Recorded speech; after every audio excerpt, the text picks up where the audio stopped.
Nah, jadi kemunculan Al-Mahdi itu di ujung perjalanan umur umat Islam ini. Yang berarti ketika tanda-tanda besar sudah mulai bermunculan. Dan tanda besar ini kalau kita sudah mengerti ilmunya, dapat kita jadikan sarana berdakwah kepada orang Nasrani. Karena orang Nasrani juga meyakini di akhir zaman akan turun dari langit sosok yang mereka sebut Yesus Kristus, ya. Kita nyebutnya Isa Al-Masih Ibnu Maryam alaihissalam. Mereka menyebutnya Yesus Kristus. Dan kita nanti akan menyaksikan turunnya Isa alaihissalam. Ternyata tidak mencari gereja. Dia masuk ke masjid. Dia sholat subuh berjamaah dengan kaum muslimin, yang pada saat itu imam sholatnya adalah Al-Mahdi. Masya Allah, ya. Dan Isa alaihissalam nanti akan mengajak semua orang kafir, termasuk ahli kitab Yahudi Nasrani, memeluk agama Nabi akhir zaman, agama Islam ini.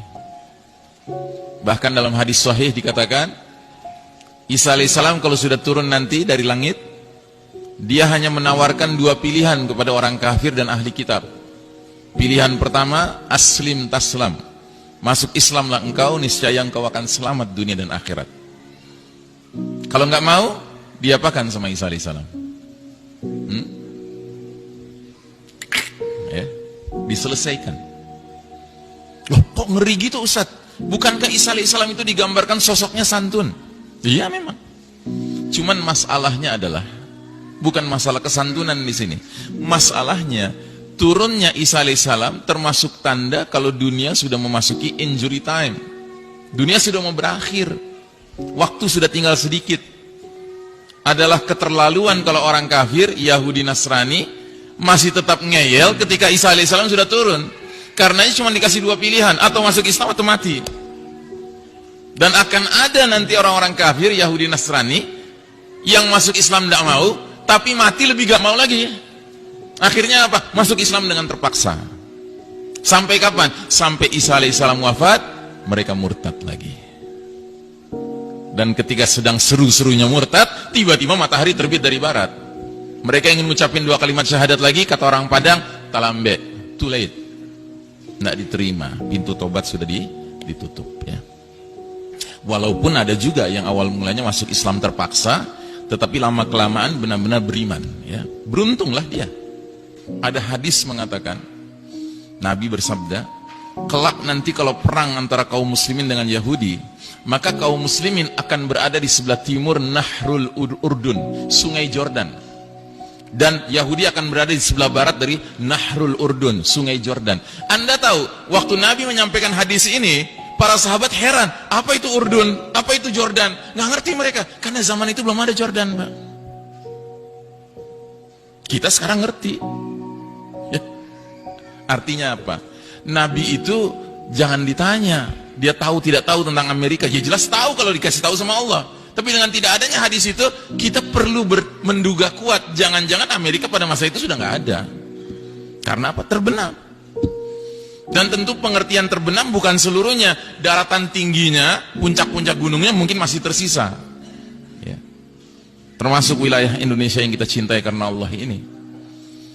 Maka kalau ada di antara Anda yang berpikir, wah kalau gitu kita harus siap-siap.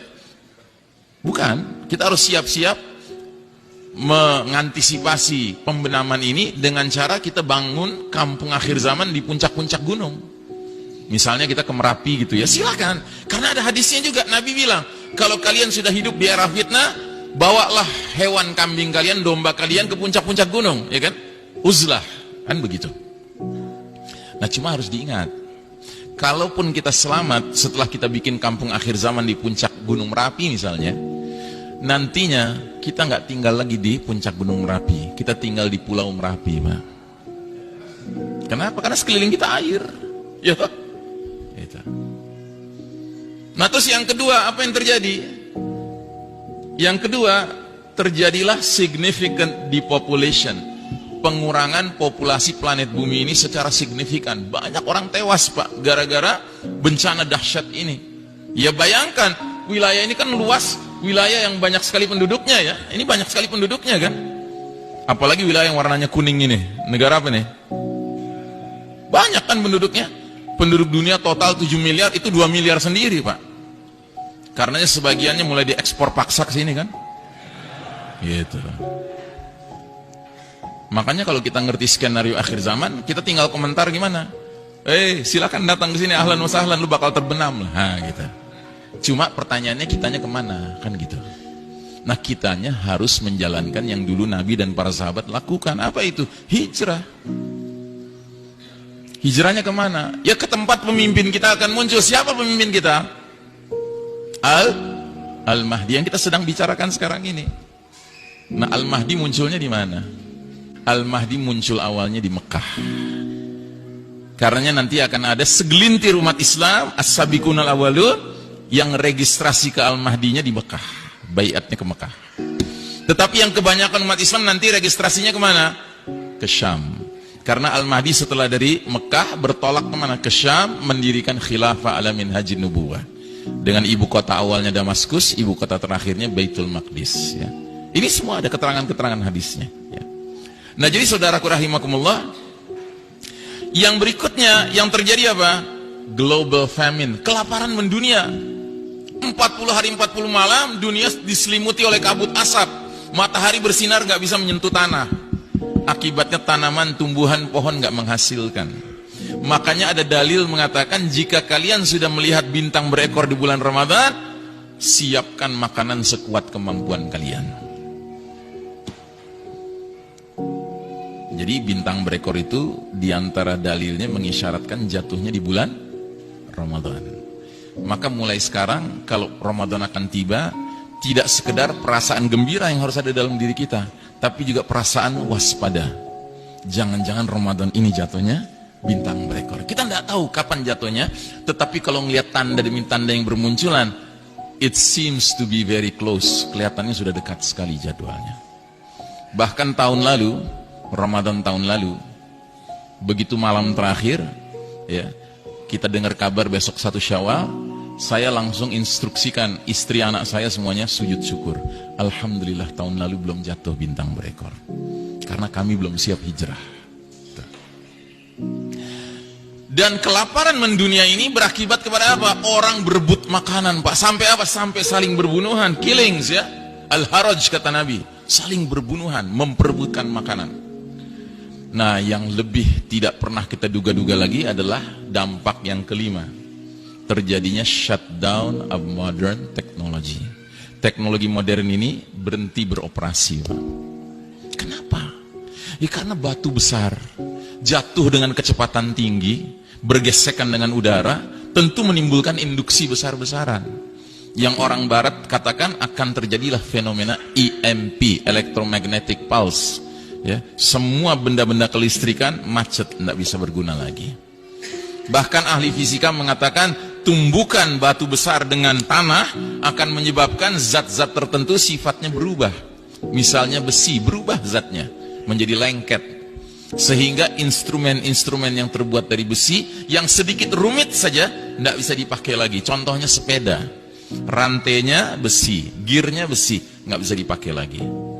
Bedil, pelatuknya besi, pelurunya besi, nggak bisa dipakai lagi. Dan ini yang dikatakan Nabi sampai 3 kalimat diulang-ulang dalam hadis riwayat Muslim, hadisnya sahih. Nabi bersabda, wa'udtum min haitsu bada'tum, wa'udtum min haitsu bada'tum, wa'udtum min haitsu bada'tum. Kalian akan kembali kepada kondisi seperti sedia kala.